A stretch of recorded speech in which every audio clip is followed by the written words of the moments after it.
तुम्हारी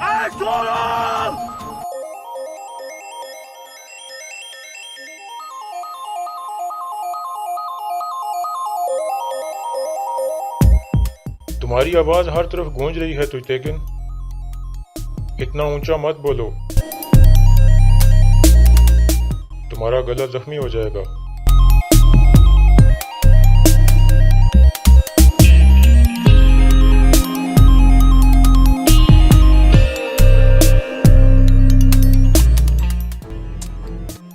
गद्दार, नुकसान हो जाने के बाद बहुत बड़ी कीमत चुकानी पड़ती है तुझतेकिन।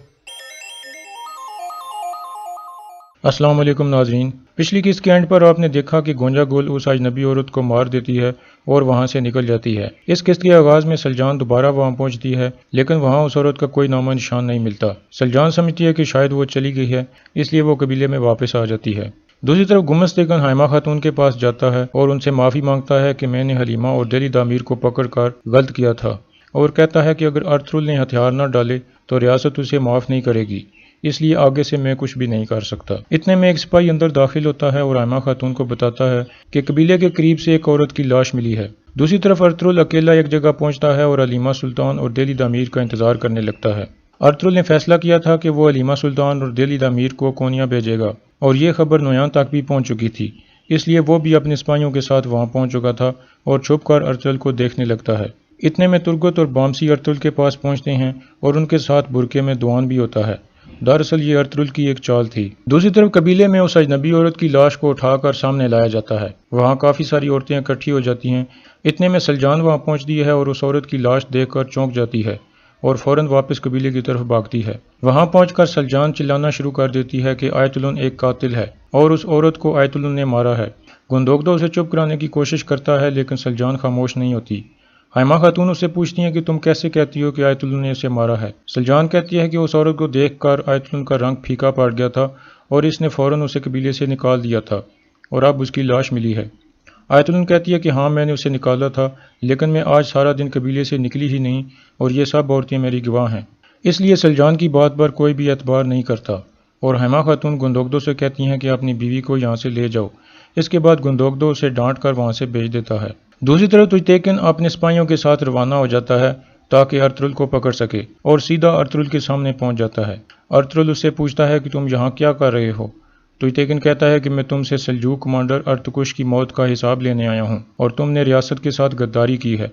अरतुल कहता है कि गद्दार मैं नहीं बल्कि तुम्हारा सिपाही कोजाबश है, जो शुरू से ही नोयान के साथ मिला हुआ है। जिस पर तुझतेकिन हंसने लगता है और कहता है कि अपने झूठ छोड़ो, तुम और तुम्हारे आदमी गद्दार हैं और कोजाबश ने तो तुम्हारे बड़े भाई गुंदोगदो की जान बचाई थी। अरतुल कहता है कि तुम इतने भोले हो कि मुझे तुम पर रहम आ रहा है, जिस पर तुझतेकिन गुस्से में तलवार निकाल लेता है। इसके बाद अरतुल भी अपनी तलवार निकाल लेता है और कहता है कि अच्छा होता अगर तुम अपने अंदर मौजूद गद्दार को पहचान लेते। तुझतेकिन कहता है कि तुमने हलीमा को कबीले से ऐसे क्यों यहाँ बुलाया है। इसके बाद दुआन बुरका उतार देता है, जिसको वो हलीमा समझ रहे थे।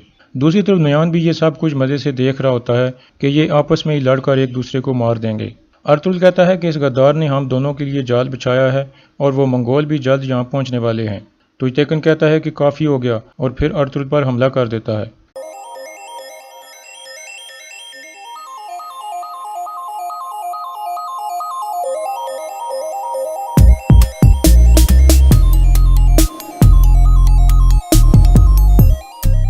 दूसरी तरफ हलीमा सुल्तान और दिली दामीर किसी और जगह मौजूद होते हैं और अरतुल का इंतजार कर रहे होते हैं। ये अरतुल की चाल थी कि तुझतेकिन और मंगोल अरतुल को पकड़ने के लिए दूसरी जगह पहुंचे थे। दूसरी तरफ तुझतेकिन अपने सारे सिपाहियों को हमला करने का हुक्म देता है।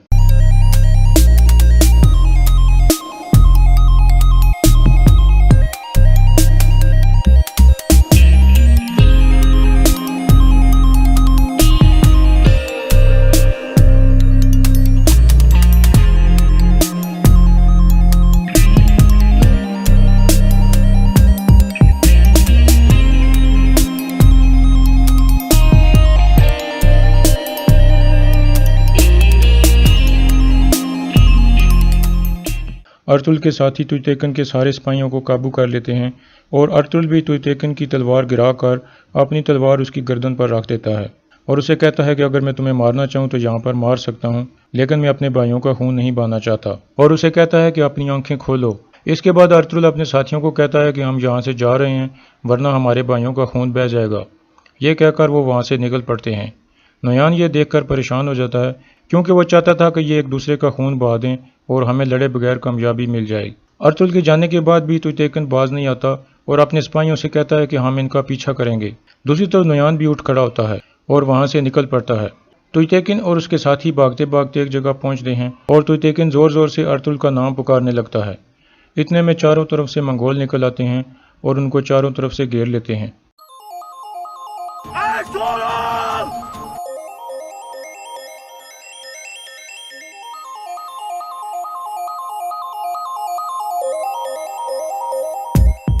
तुम्हारी आवाज हर तरफ गूंज रही है तुतैकन, इतना ऊंचा मत बोलो, तुम्हारा गला जख्मी हो जाएगा।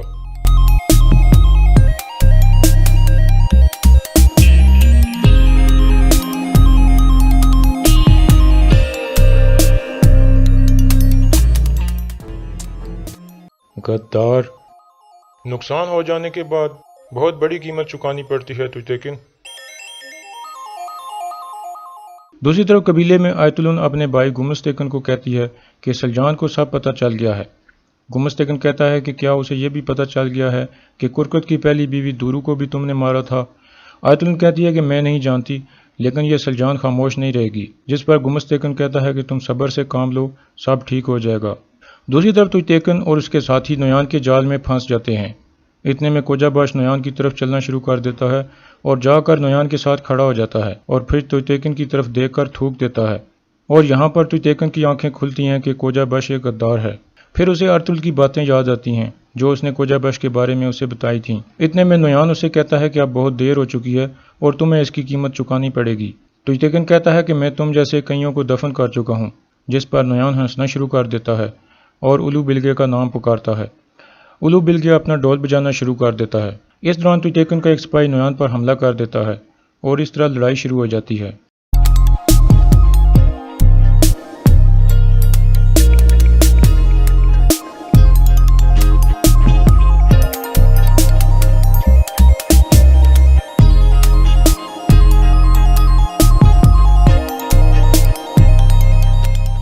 और फिर नोयान और तुतैकन का भी आमना सामना हो जाता है और यहाँ इस किस्त का इख्तिताम हो जाता है।